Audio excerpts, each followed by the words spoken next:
नमस्कार। FT live में आपके साथ मैं हूं सिमरन कौर। जय गुरुदेव नाम की ध्वनि से हर हालत में होगी बचत, तकलीफों में मिलेगा आराम। परीक्षा लेकर देख लो, जान बचाना बहुत बड़ा पुण्य होता है, इसलिए जय गुरुदेव नाम की ध्वनि के बारे में सबको बताओ।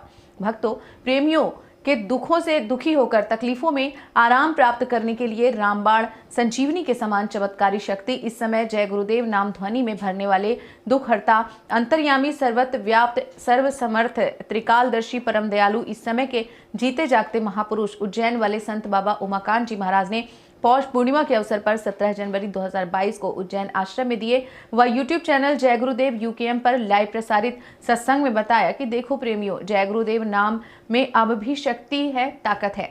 नए लोग आजमाइश करके देख लो। घर घर बीमारी, लड़ाई झगड़ा, वैमनस्यता, दिमागी टेंशन, परेशानी, समस्याएं हैं। रुपया पैसा बहुत कमाते हैं लेकिन पूरा नहीं पड़ता, तो उस परेशानी को धीरे धीरे दूर कर लो। तो देखो, जय गुरुदेव नाम में प्रेमियों अब भी शक्ति है, अब भी ताकत है। तो नए लोग आए हो, आप आजमाइश करके देख लो। घर घर बीमारी, घर घर लड़ाई झगड़ा, घर घर वैमनस्यता, दिमागी टेंशन, परेशानी कोई न कोई आती ही रहती है, समस्याएं आती ही रहती हैं। रुपया पैसा बहुत कमाते हैं, पूरा नहीं पड़ता है, तो उस परेशानी को धीरे धीरे दूर कर लो। एकदम दूर तो नहीं होगी। कहते हैं कि पेड़ लगाया नीम का तो आम कहाँ से खाए, यानी समझो कि जो कर्म किया है एकदम से उसकी सफाई होगी नहीं, क्योंकि एकदम से गुरु पर आपको विश्वास नहीं होगा तो मैल तो रही जाएगी, धुलाई होगी नहीं, अंदर की कर्मों की धुलाई होगी नहीं, विश्वास एकदम जमेगा नहीं, तो एकदम फायदा तो नहीं होगा, लेकिन धीरे धीरे फायदा होने लगेगा। मान लो आज आप नामदान लेकर जो लोग जा रहे हो, जय गुरुदेव नाम की ध्वनि बोलोगे और सुमिरन ध्यान भजन जो भी बताऊंगा उसको करोगे, लेकिन और लोग घर के जो नामदानी नहीं हैं तो उनकी तकलीफ़ कैसे दूर होगी। और घर में कोई भी बीमार रहता है, किसी को कोई तकलीफ़ होती है तो परिवार के लोग परेशान हो जाते हैं, क्योंकि एक दूसरे से जुड़े हुए हो, एक दूसरे से यानी समझ लो कि आप यानी एक दूसरे से जुड़ करके एक दूसरे की सेवा कर रहे हो, कर्मों को काट रहे हो। बीमार कोई होता है और सेवा कौन करता है? घर के लोग करते हैं, डॉक्टर लोग करते हैं। डॉक्टर इतनी सेवा घर के लोग क्या करेंगे? आप समझो मास्टर डॉक्टर इनका स्थान क्यों ऊंचा है?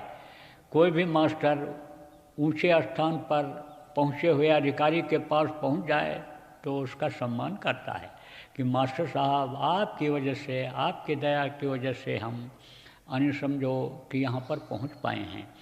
आप ये समझो कि कोई डॉक्टर यानी समझो जब अपने बच्चे की तरह से, मास्टर अपने बच्चे की तरह से, जब मास्टर अपने बच्चे की तरह से बच्चे को पढ़ाता है, अपना समझ करके पढ़ाता है तो तरक्की कर जाता है।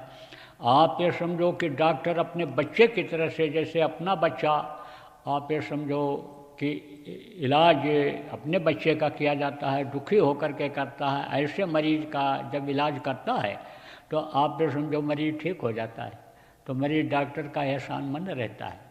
मरीज कहता भी है डॉक्टर साहब आपकी वजह से यानी समझो हमको जीवन दान मिला, नहीं तो हम तो बिल्कुल मरणासन थे, हमारा शरीर नहीं कर रहा था, लेकिन आपने मेहनत किया और आपने दवा दिया, आपने मेरी सेवा अपने बच्चे की तरह से किया, तो वो स्थान उसके दिल में बन जाता है और उसको लाभ भी मिलता है। क्योंकि जान बचाना यह समझो बहुत बड़ा पुण्य का काम है। लेकिन मान लो कोई घर में लड़का बीमार पड़ा और डॉक्टर तक पहुँचे ही नहीं पाए और रास्ते में ही ख़त्म हो गया, तो जान तो चली गई, अब जान तो वापस नहीं आनी है। जब बुरे कर्मों से बचा रहेगा तब आप ये समझो कि इतनी जल्दी जान नहीं जाएगी, कर्म आ जाते हैं। आप ये समझो पूर्व जन्म के भी कर्म आते हैं, कुछ शरीर से कर बैठता है, मन से यानी समझो मन ही गंदा है, मन भी कर्म इकट्ठा कर लेता है, तन गंदा हो गया, तन से इकट्ठा हो जाता है। आप ये समझो मन तन से कर्म इकट्ठा हो जाते हैं तो उसकी सज़ा मिल जाती है। दूसरे के भी कर्म आ जाते हैं। कैसे आते हैं ये अच्छे अच्छे लोगों को नहीं मालूम है। बराबर सत्संग में सुनाया जाता है कि संग दोष, अन्न दोष, यानी से कर्म आते हैं। इसीलिए कहा जाता है कि भाई मेहनत ईमानदारी की कमाई करो, अपना ही कमाया खाओ, दूसरे का यानी समझो कि खाने की कोशिश न करो।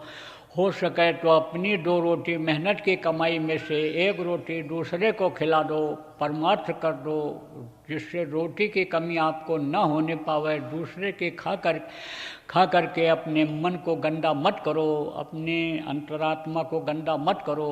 इसलिए ये बातें बताई जाती हैं।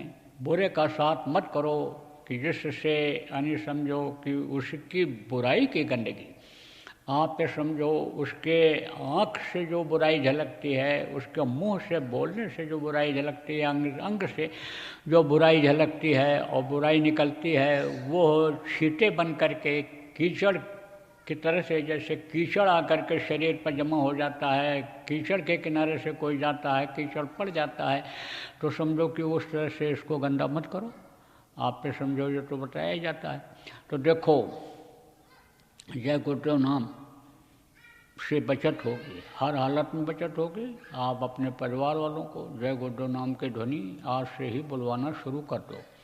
सुबह शाम 1 घंटा बुलवाओ, उससे देखोगे आपको गृहस्थाश्रम में फ़ायदा दिखाई पड़ेगा।